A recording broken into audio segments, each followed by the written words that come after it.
The Asus Cerberus. This is one familiar looking keyboard.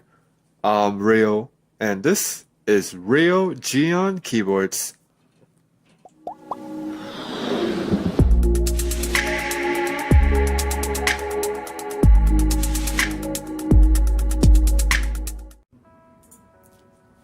This is a very gamery looking keyboard. Of course, it's being marketed as a gamer keyboard, which I guess it's alright, but once again, for those of you that don't like the whole gaming aesthetic, then of course this is not the keyboard for you. The layout is fine, but you can't really replace keycaps because it's membrane. And let's just be honest here, the giant elephant in the room, this is a Devastator that's being rebranded and it's being price hiked.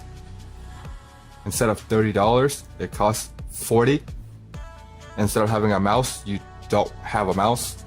And besides that, everything pretty much remains the same. Except you do have macro keys, which is nice. And overall, it's just kind of a tough bullet to bite once you know what it actually is.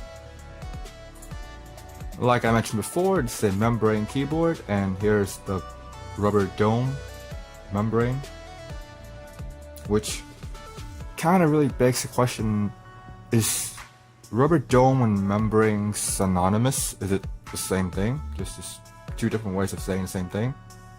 Or is it not? Because there's a piece of rubber which makes me think it's a rubber dome, and then other people say it's membrane, so not quite sure on that.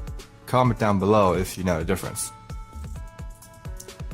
The keycap is your standard thin ABS, and of course at this particular price point I don't expect it to be any different, which is quite surprising to know that there's actually a giant sort of plug on the keycap, which is kind of interesting because to be honest, I never pulled out a membrane keycap before, and this is a whole new experience to me, which is quite interesting how it works.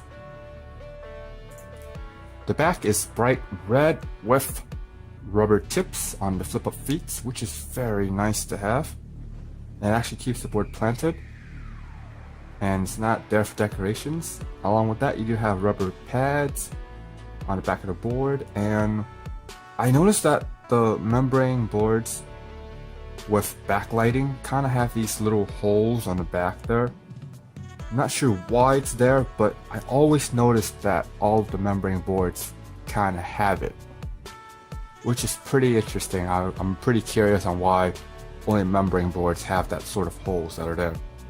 And we do have braided cable, which is fantastic, which to some matters less and less.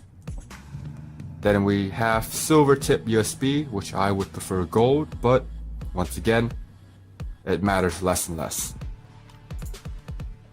Just the same thing as the Devastator, this particular keyboard does feel quite nice to type on. It has tactile features, which is quite nice. It's not super addictive to type, but you won't get sick of it after 5 minutes. So it's kind of that gray area in terms of typing. The strokes are not as smooth, once again, because it's membrane, and you do have to bottom out the keys in order for it to actuate. Once again, it's just the nature of membrane rubber dome boards. But besides that, the typing experience is nice, considering that it's a membrane, it's not a mechanical, so we can't put it to mechanical standards. So as of the keyboard it is, with its membrane, it's quite nice. It's quite a stretch, but in terms of its gaming keyboard credentials, you have macro keys. Even though it's the F keys, it's pretty hard to reach. It looks like a gaming keyboard, and you have Windows Disable feature. You have 2 different modes of lighting, red and blue. It's quite nice, but then again, it goes back to the whole this being a rebranded Devastator, and you're being charged a premium and you don't even have a mouse to go with it. That's the tough thing to really think about. It's because, true, I do remember that the Devastator does not have macro features, but this, in terms of macro features, it's quite a stretch. I mean, for those of you that plays MMOs, it's pretty hard to reach the F9, 10, 11, 12. Let's just be honest there. So you kind of really want to think about it if this is a gaming keyboard, quote unquote, for you, because you're being charged a premium. And are those macro keys really worth it? Personally, I'm gonna say no, it's not worth it. It's a lot better to just go with a Devastator and get the mouse as well.